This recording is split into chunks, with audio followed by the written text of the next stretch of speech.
Bonsoir à tous, bienvenue à ce flash d'information. Nous sommes le mercredi 28 septembre. Le gouvernement a adopté aujourd'hui l'avant-projet de nouvelle constitution ivoirienne.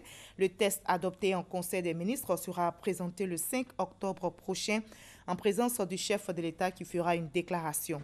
Et s'il est voté par les députés, ce texte sera soumis au peuple par voie référendaire. Par ailleurs, le gouvernement a fixé à 1100 francs CFA le prix du kilogramme du cacao pour la campagne 2016-2017. On note une augmentation de 100 francs pour cette campagne. Nous allons maintenant écouter le porte-parole du gouvernement, Bruno Koné-Nabagné. Il revient bien sûr sur ce projet de nouvelle constitution adopté aujourd'hui en Conseil des ministres. Nous l'écoutons. Le Conseil a adopté un projet de loi portant constitution de la République de Côte d'Ivoire. Le président Ouattara avait fait la promesse pour l'élection présidentielle de 2010 de réformer la Constitution. Évidemment, ça n'a pas été une priorité au cours de son premier mandat pour diverses raisons que vous savez. Les priorités étaient forcément ailleurs. Donc, entamant ce deuxième mandat, il est apparu pertinent pour le président de la République d'engager le débat dès à présent pour aller vers une nouvelle constitution en Côte d'Ivoire. L'idée, c'est vraiment d'effacer la page sombre de la décennie 2010, d'effacer du souvenir des Ivoiriens tout ce qui a mené à ces crises, ces 3000 morts, etc., etc., cette situation extrêmement difficile dans le pays, aussi bien au niveau de la cohésion sociale qu'au niveau de l'économie. Tout a été fragilisé au cours de cette décennie. Et aujourd'hui, l'idée, c'est de mettre tout cela derrière nous et d'avoir un nouveau contrat social qui est plus engageant pour l'ensemble des Ivoiriens, dans lequel chaque Ivoirien se retrouve. Les résultats du BTS, brevet de technicien supérieur, sont connus. Ces résultats ont été publiés aujourd'hui. Le taux de réussite pour cette session 2016 est de 58%.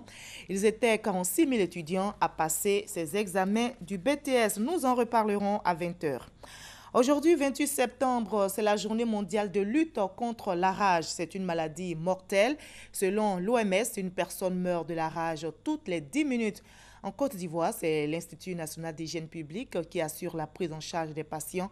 Les populations sont invitées donc à faire vacciner leurs animaux, les chiens, les chats notamment, pour lutter contre la maladie. Une autre maladie qui tue, c'est la fièvre de la vallée du Rift. C'est une maladie virale d'origine animale, pouvant aussi contaminer l'homme. Au Niger, 25 personnes sont mortes de cette maladie. Le pays enregistre 73 cas de contamination. La fièvre de la vallée du Rift est transmise à l'animal par la piqûre des moustiques Aedes et Culex et peut se transmettre à l'homme par la manipulation d'animaux malades et par la consommation du lait frais non bouilli provenant d'animaux contaminés.